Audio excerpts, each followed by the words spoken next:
পিতার পিতা পরম পিতা, আমরা হলাম আমাদের স্ব ভাগ্য। সেই পরম পিতার রাতুল চরণে আদর্শের অনুচরণে পৌঁছে যাবে। আজকের এখানে সমাগত হয়েছিল আমাদের বরেণ্য ব্যক্তির মন্ডলী, দাদা মায়েরা, প্রত্যেকে আমার শ্রদ্ধাবতী। ইতিপূর্বে যে গান হতো, গানের ভিতরে একটা বাণী ছিল, গানের বাণীটা ছিল কিতাব জ্বালা গানের বাংলা ছিল, মানে কিতাব জ্বালা হরণ করার জন্য তুমি এসেছো। সেই কিতাব জ্বালাটা হরণ করার জন্য যা যা করতে হয় তার নামে হচ্ছে কর্মশালা। কিতাব জ্বালাকে হরণ করার জন্য, প্রশমিত করার জন্য যা যা করা হয় তার নাম হচ্ছে কর্মশালা। এবার প্রশ্ন দাঁড়িয়েছে, কিতাব জ্বালাটা কি? আমরা সবাই কিতাব জ্বালাবো, কিন্তু যদি মানুষের বাচ্চাটাও কিতাব জ্বালাবো। আধ্যাত্মিক জ্বালা, আদি দৈবিক জ্বালা, আদি ভৌতিক জ্বালা, এই তিনটি জ্বালার নাম হচ্ছে। আধ্যাত্মিক জ্বালা হচ্ছে আমার যে শরীর, মন, তারপর আরেকটা স্তর হচ্ছে জীবাত্মা, আত্মা স্তর। শরীর, মন, আত্মা এর সাথে সহাবস্থান যখন আমরা করতে না পারি, আমাদের ভিতরে বন্ধু রূপী শত্রু, আমাদের মধ্যে বন্ধু রূপী শত্রু কি? আমাদের মধ্যে বন্ধু রূপী শত্রু সমস্ত জগৎটাকে নাচাচ্ছে। কাম, ক্রোধ, লোভ, মদ, মোহ, অসুবিধা। আমরা মনে করি বন্ধু, কিন্তু তারা শত্রু। সেই শত্রুকে যদি নিয়ন্ত্রণ না করা যায়, তার থেকে যে যারা উৎপন্ন হয় সেটা হচ্ছে আধ্যাত্মিক। প্রাকৃতিক দুর্যোগ, সেটার উপরে আমাদের কোনো রকম হাত নেই। সেই জ্বালা থেকে যেমন কদিন আগে একটা ঝড়, মাঝে মাঝে ঝড় হয়, ভূমিকম্প হয়, এগুলোকে বলা হয় আদি দৈবিক। এর থেকে আমরা রক্ষা পেতে পারি। এবার হঠাৎ সভ্যতা খুব ভালোভাবে চলছিল, চলতে চলতে একটা ছন্দ পতন কি হলো, একটা ছোট্ট একটা ভাইরাস, যেটা করোনা ভাইরাস, একেবারে সভ্যতাকে একেবারে সম্পূর্ণ মানে চূর্ণ বিচ্ছিন্ন হয়ে গেল। সমগ্র মানে মানব সভ্যতাকে নাচিয়ে দিল। এটার নাম হচ্ছে আদি ভৌতিক। তাহলে এই কিতাব জ্বালা থেকে আপনারা কথা বলবেন না, কথা যদি বলেন তাহলে কিন্তু আমরা বন্ধ করে দিয়ে চলি। এটা কিন্তু একটা অনুষ্ঠান হচ্ছে, এখানে পরম প্রভু এসছে।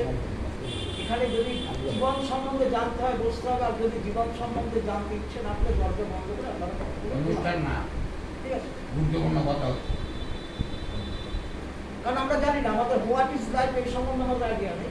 আমরা মনে করছি খাচ্ছি পাচ্ছি আছি, খুব ভালোই আছি, এই ভাতা পাচ্ছি, এইসব করে করে সভ্যতাকে সর্বনাশ করে দেওয়া হচ্ছে। এখন সভ্যতাটাকে নানাভাবে সর্বনাশ করে দেওয়া হচ্ছে, আর সেই সর্বনাশের পদে আমরা পা দিয়ে দিয়েছি। একটা সভ্যতা তখনই সর্বনাশ হয় যখন তাকে কামের ভাতা দেওয়া হয়, দেওয়া হচ্ছে, মানে এমন উৎসাহ দেওয়া হচ্ছে মানুষ যাতে সঠিক বিবাহ না করে, পরক্রিয়া করে, নানাভাবে চলতে পারে। সরকার তাই করছে, সর্বনাশ করে দিচ্ছে। তারপরে ভাতা দিয়ে নিজের রোজগারকে নষ্ট করে দিচ্ছে, সভ্যতা নষ্ট করে দিচ্ছে।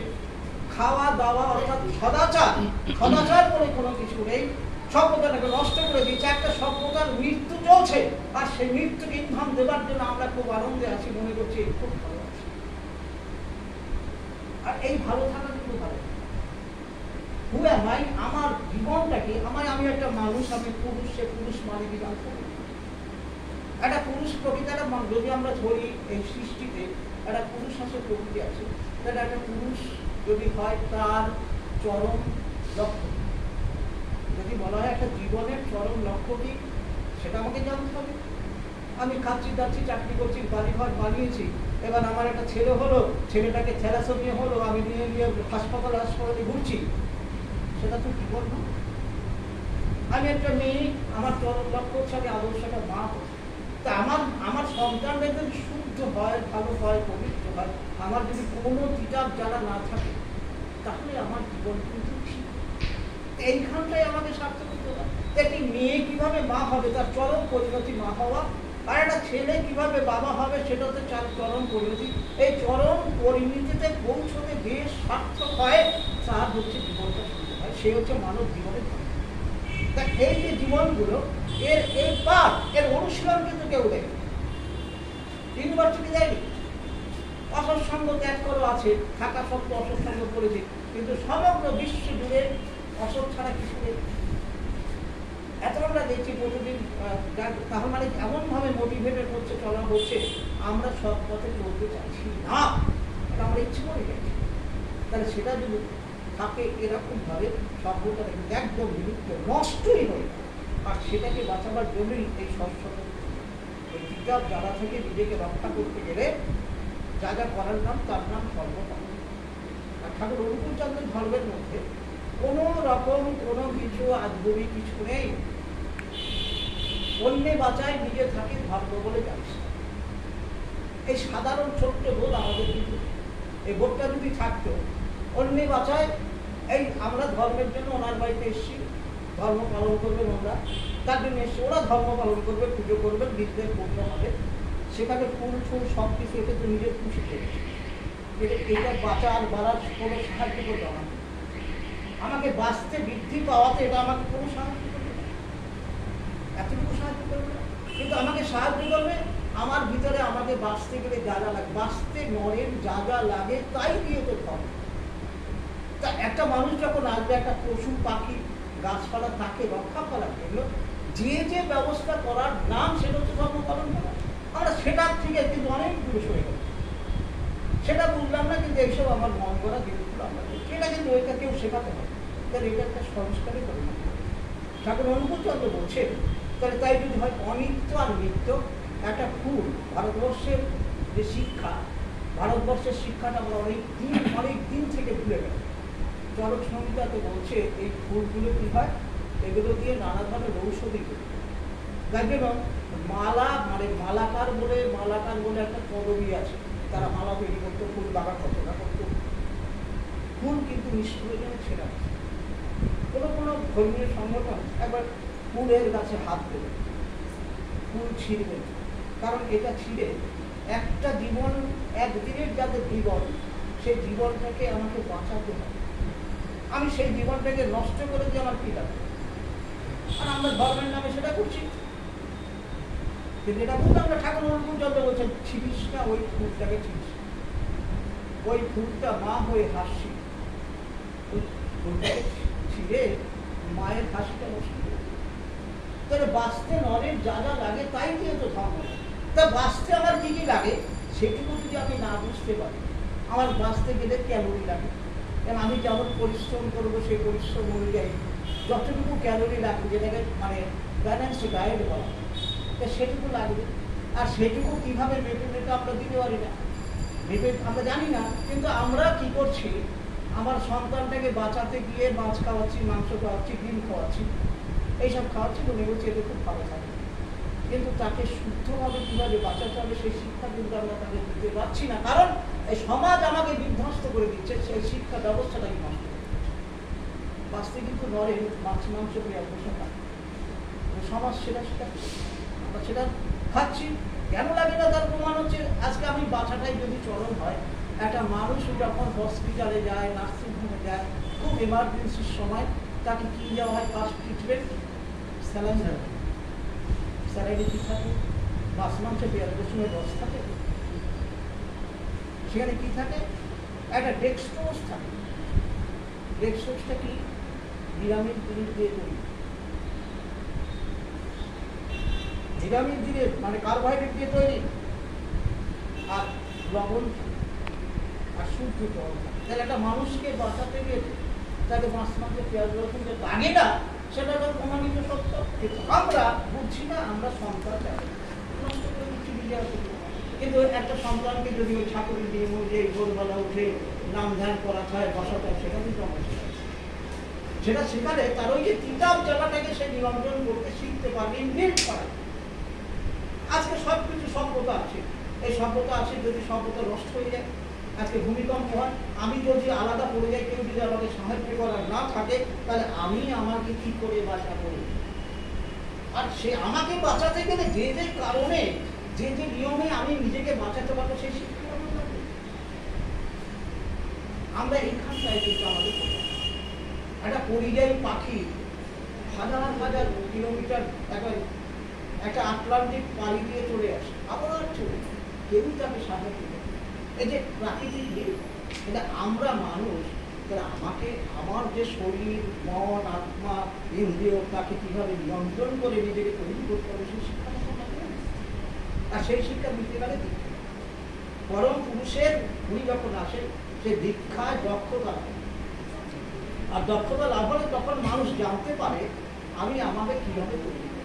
তার এই বাদ ঠাকুর অনুকূলচন্দ্র বাদে আর কোনো সংগঠন নেই, আরো কোনো হিন্দুদের কোনো পূজা পদ্ধতি এখন পর্যন্ত নেই যেখানে নিজেরটা নিজের করে, কেউ নিজেরটা নিজের করে না।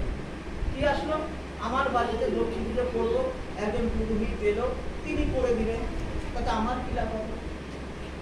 আর সরস্বতী পুজো যেন বাচ্চাটা যদি বলে যে বাচ্চাটার জন্য সরস্বতী পুজো করছি, তার বই ছই দিয়ে দিচ্ছি, সেই বাচ্চাটা যদি কখনো বলে আমি তো মন্ত্র করলাম বিদ্যাং দেহি, সরস্বতী বিদ্যা দেবে, তাহলে আমি কেন স্কুলে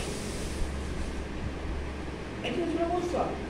তাহলে আমারটাকে চাইলে আমি এই বাচ্চাটাকে বিদ্যা কিভাবে লাভ করতে, সেই শিক্ষাটা শুধু কিছু করলে হবে, কিন্তু আমার সম্ভব না। এইগুলো হয় কি, পরম পুরুষ যখন আসেন, তিনি যে বিদ্যাগুলো দেন, তিনি যে শিক্ষাগুলো দেন, সেগুলো যদি আমরা পরিকরণ সঠিকভাবে করতে পারি, আর সে সঠিকভাবে করতে পারলেই আমার জীবন চলনাটাকে সংশোধন করতে হবে। তাহলে জীবনের এই যে তিনটে জ্বালা আছে, সেই জ্বালাতে কিভাবে রক্ষা পাবো?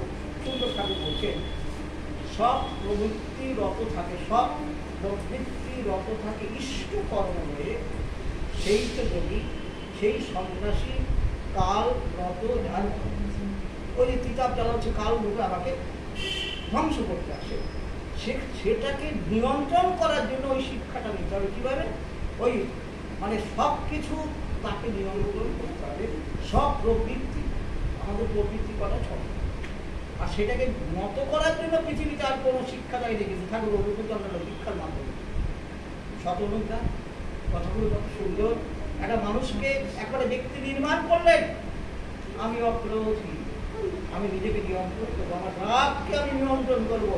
একটা সংসারে এইসব নিয়ে অশান্তি লাগে, আমি অমানি, আমার ঠুনকো মান আছে, কিন্তু আমি ইষ্টের প্রচার করবো না, ইষ্টের কথা বলছি না, আমি পিতা মাতাকে শ্রদ্ধা করছি না, গুরুজনকে শ্রদ্ধা করছি না, আমার মানের খুব অহংকার আছে। তা সেটাকে ঠাকুর বলছে তুমি সেই মানটাকে তার চরণে দিবে। আমি নিরলস, ঠাকুর অনুকূলচন্দ্রের দীক্ষার পদ্ধতিতে একবার উষা বিষয়ে মন্ত্র সাধনের কথা, একবার সকাল হবে, সকাল হওয়ার 1 ঘন্টা আগে ঘুম থেকে উঠতে হবে, নাম ধ্যানে বসতে হবে, আর এটা করলে জীবনটা শুদ্ধ হবে, জীবনটাকে বোঝা যাবে। আমরা অলসতার জন্য সেগুলো করতে পারি না, তাই বলছি তুমি নিরলস, তোমার তার সাধনার জন্য তোমাকে অলসতা ত্যাগ করতে হবে। কাম লোভ জিদ বসি তোমাকে বাধা দেবে, ইষ্ট পথে মঙ্গলের পথে যেতে, ঈশ্বরের পথে যেতে বাধা স্বরূপ হয়। এই কাম ক্রোধ লোভ মদ মোহ আশ্চর্যরা বাধা দেয়, সেই বাধাকে বাধ্য করে নিয়ন্ত্রণ করে ইষ্ট পথে বিনিয়োগ করা, এটা হচ্ছে তোমার কি হয়। বস করলে তুমি ইষ্ট প্রাণতা দিয়ে তাকে বস করতে পারবে, বস করলে তোমার লাভ কি হবে। এবার ঠাকুর অনুকূলচন্দ্র কি করলেন, আমাদের শরীর ধর্ম ছেড়ে দিবাত্মায় চলে, শরীর ধর্ম ছেড়ে দিবাত্মায় চলে গেলেন। ভারতবর্ষ আমাদের শিক্ষা দিয়েছে আত্মার মৃত্যু হয়, যেটা শ্রীমদ্ ভাগবত গীতাতে হয়। তাহলে এই দেহের মৃত্যু হয় না, দেহের অবসান হয়। আর এই জায়গাটা আমরা শিখতে পারলাম না বলে কাল না কালকে এসে মারানো। আর ঠাকুর অনুকূলচন্দ্র প্রথমেই বললো সর্বপ্রথম দুর্বলতার বিরুদ্ধে যুদ্ধ করতে, বীর হতে হবে, সাহসী হতে হবে, বাপের জ্বলন্ত প্রতিমূর্তই দুর্বল। তাহলে সেগুলো তো আমরা শিখছি, কিন্তু ঠাকুর অনুকূলচন্দ্র কি করলেন, ওইখান থেকে আস্তে আস্তে আস্তে কোথায় গিয়ে গেলেন, আমি অক্রোধী আমারই বলতো যে দেহ থেকে আস্তে আস্তে কোথা ছিল চেতন অজর অমর আমায় গ্রহণ করা বাধ্য। কি শিক্ষা দিলেন? চিরচেতন। আবার এই দেহটা হচ্ছে চেতন স্তর যদি আমরা ঘুমিয়ে পড়ি তাকে বলে অবচেতন স্তর। ঘুমের মধ্যে জ্ঞান থাকে না। ঠাকুর বললেন তোমার জ্ঞানটা যেন সবসময় থাকে, ছিল এভার কনসাসনেস। একটা মানুষ তখনই মৃত্যু হয় যখন কনসাসনেস, চেতনা ব্লক হয়ে। আমাদের মৃত্যু তখনই হয়, আমাদের এই চেতনা যখন ব্লক হয়ে যায় তখনই মরে যায়। আর ঠাকুর বলছেন তোমাদের অনন্ত জীবন। ভারতবর্ষ মৃত্যুর কথা বলেনি, ভারতবর্ষ মৃত্যুর কথা বলেনি। ভারতবর্ষ বেদে বলছেন শ্রীনন্দ বিশ্ব অঙ্গিবর্ষ পুত্রা আদি ধামানি দিব্যানি দষ্ট বেদ মেদান পুরুষন মহান্তম ভারতবর্ষ। ঠাকুর অনুকূল তত্ত্ব সেটাকে সুন্দরভাবে আরো আরো ছোট্ট করে আমাদের সামনে উপহার দিকে বলো না, ভারতের তোমার যে চলনা, সে চলনা রোগ শোক ব্যাধি জড়ায় জর্জরিত হয়ে মরার দিকে এগিয়ে যেও না।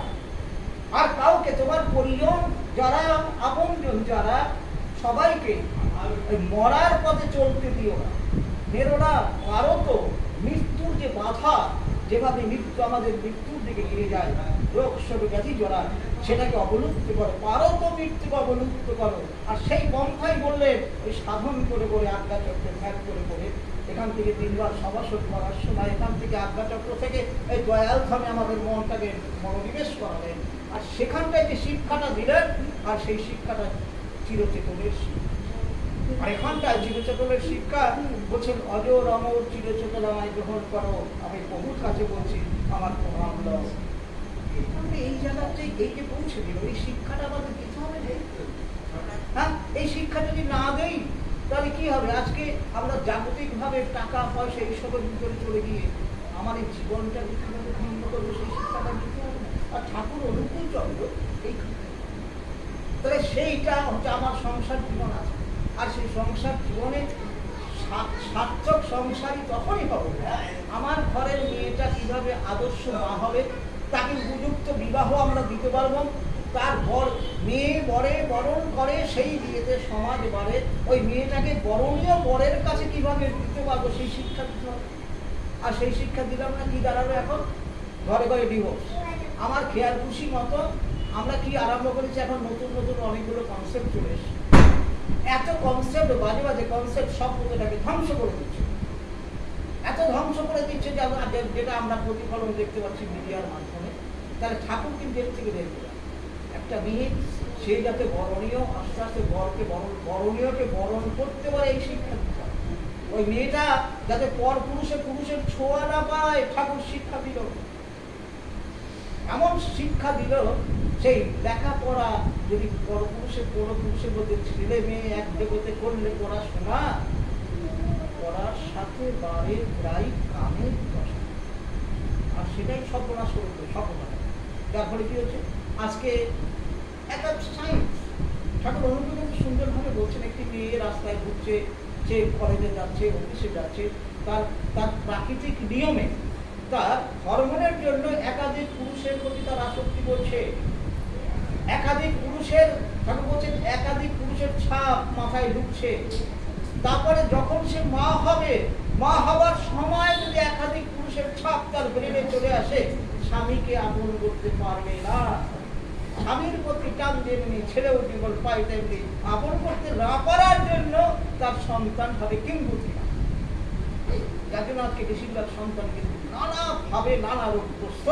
কারণ সেই সন্তান মানে সমতা, মা মানে মেপে দেওয়া। সন্তানকে কিভাবে আনতে হবে তার জন্য দায়ী মা, ভগবান দায়ী না, কেউ দায়ী না। মা মানে মেপে দেওয়া, তাহলে সেই শিক্ষাটা আমাকে শিখতে হবে না। আর সেটা যদি আমি সুন্দরভাবে মেপে দিয়ে এটা ভালোভাবে রক্ষা করবো না, আর সুন্দর মা হবে, তাহলে সেই শিক্ষাটা ঠাকুর দিই প্রথম। তাহলে সেই শিক্ষাটা দিতে গেলে কি করতে হবে? স্বামীর প্রতি টান যেমনই ছেলেও দিতে হবে। তাহলে স্বামীকে দেবভাব আনতে হবে। আর দেবভাব আনার জন্য শুধু স্বামী আর স্ত্রী, ঠাকুর অনুকূল চন্দ্র প্রতিদিন একটা নিত্য পূজার ব্যবস্থা করলেন। কিরকম পূজা? আমরা বাঙালিরা খুব দুর্গা পূজায় মেতে উঠি, নাচানাচি হই হট্টগোল ঠাকুর দেখা করি, কিন্তু বাস্তবে দুর্গা পূজা কি জিনিস সেটা আমরা করি। আর ঠাকুর অনুকূল চন্দ্র সেটা করি। স্ত্রী চিন্ময়ী মা, স্বামী বললেন স্বামীকে দিয়ে চিন্ময়ী মা শেখালেন। স্বামী কি করে? একটা পুরুষ যখন বাবা হয়, পুরুষ বাবা হয় কার মাধ্যমে? নারীর মাধ্যমে। নারী হচ্ছে স্ত্রী, এর নাম স্ত্রীকে বলা হয় জায়া।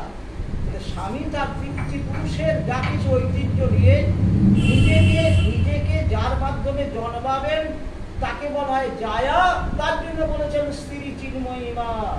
কোন শিক্ষা দিল?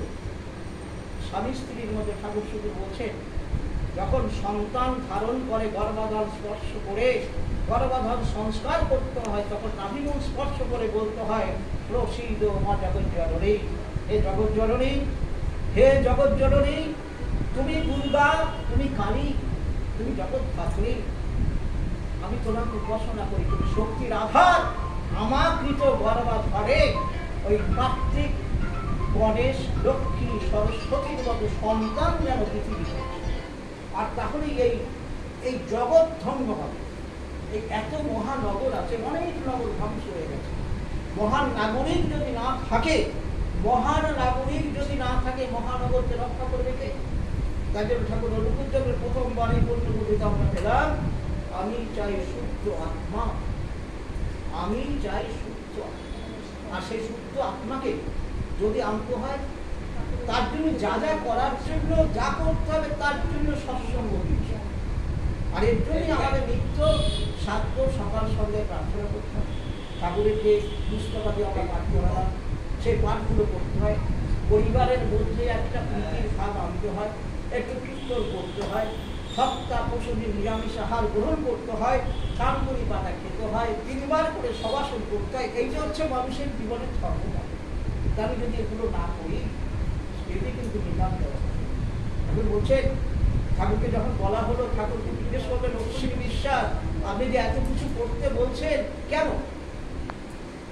বলছে এই জীবনটা মানব জীবন, অনেক বিবর্তনের মাধ্যমে এত মানব জীবন মানব করে সৃষ্টি হয়েছে। আর সেই সৃষ্টিটাকে যদি সঠিক পথে দিতে চাও, পূর্ণ পথে দিতে চাও, তাহলে কি করতে হবে? তোমাকে মুক্তির পথে যেতে হবে। তার জন্য দেহ ত্যাগ করার সময় তুমি যদি ঈশ্বরকে লাভ না করো, ঈশ্বর প্রাপ্তি যদি তোমার না ঘটে, জীবাত্মা যদি পরমাত্মার সাথে বিলীন না হয়, তাহলে এই জীবন তোমার ব্যর্থ। তাহলে নাম ধ্যান করলে কি হয়? বলছে সেই সময় মৃত্যু যখন আসে, দেহ ত্যাগ করতে হয়, তখন কি করে? ওই পরম পিতা এই আজ্ঞাচক্রের এখানে আসে, জ্যোতির ভিতরে তিনি আসেন, তিনি নিজের হাতে জীবাত্মাটাকে পরমাত্মার কাছে তার ধামে নিয়েছেন। এইখানে জীবনের মুক্তি। আর এই মুক্তি পেতে সাধনা করতে হবে। আর সাধনা করার জন্যই কিন্তু আমাদের ঠাকুর অনুকূলচন্দ্রের দীক্ষা গ্রহণ করা এবং সেই পথে ঠাকুর বলছেন স্কুলে গেলেই যেমন ছাত্র বলে না, আর দীক্ষা দিলেই তাকে শিষ্য বলবে না। স্কুলে গেলে আমি ক্লাস করলাম না, কিছু না, পরীক্ষার সময় পরীক্ষা দেবো, তখন বলে না। আমি দীক্ষা নিলাম, কিছু করলাম না, কি বছরে একটা সৎসঙ্গ দেবো, একটা অধিবেশন দেবো, তাতে আমি পাস করে যাব, ভগবান পেয়ে যাব, ঠাকুর পেয়ে যাবো, তা কিন্তু হবে। আমাদের প্রতিনিয়ত তার অনুশাসন প্রতি মুহূর্তে পালন করতে হবে। আর এই পালন যদি সেগুলো সুন্দরভাবে বলছেন, মানে ইষ্টবোধ, ভগবান বোধ, ঈশ্বর লাভের জন্য একটা বাড়ি দিলেন। ঘটে ঘটে ইষ্ট স্ফুরণ, যখনই তোর হবে ব্রহ্মবোধের প্রথম ভাব ঠিক পালন করতে হবে। এই জায়গাটায় আমাদের বুঝতে হবে। আর এইটা বুঝলেই আমরা অন্যে বাঁচাই নিজে থাকে বুঝতে পারবো, এবং আমার স্বপরিবেশ জীবন মৃত্যুর পথে আমি যেতে পারবো। তার জন্য ঠাকুর সুন্দর দিলেন, সবাইকে ভগবান ভেবে ভালোবাসি, সবাইকে ভগবান ভেবে ভালোবাসবি। তার জন্য কি? সরল প্রাণ, মধুর বচন আর বুক ভরা প্রেম, এই 3 হচ্ছে হাতিয়ার। আর এটা নিয়ে আমাদের চললেই মানব জীবন ধন্য হবে। এর বাইরে কোনো উপায় নেই। আমারটা আমাকেই করতে হবে। কেউ করে দিলে আমার হবে না, কেউ যদি খায় তাতে আমার কেমন পেট করবে না। আমার হয়ে কেউ যদি ধর্ম করে দেয়, পুজো করে দেয়, তথা এটা আমরা কিন্তু বুঝি। এখানে আমরা ফাঁকি দিয়ে চলছি। আর এই ফাঁকি যাতে না দিই, তার জন্য পরম পুরুষ আসেন আমাদের জ্ঞানটাকে এক সমৃদ্ধ করার জন্য প্রজ্ঞার পথে নিয়ে যায়। আর এটা যদি আমরা অবহেলা করি, তাহলে মানব জীবন কিন্তু একবারে যে ধন্য মানব জীবন, আবার সেই 84 লক্ষ যদি ভ্রমণ করতে হবে, সেটা তো আমরা চাই না। আর এটাকে পূর্ণ করতে নেই পথ, প্রশস্ত পথ, সেই পথে আমাদের এই বলে এই পরিবার পরিজন আপনারা যারা এসেছেন সবাইকে আমার শ্রদ্ধা ভক্তি প্রণাম জানাচ্ছি। সবাই ভালো থাকবেন।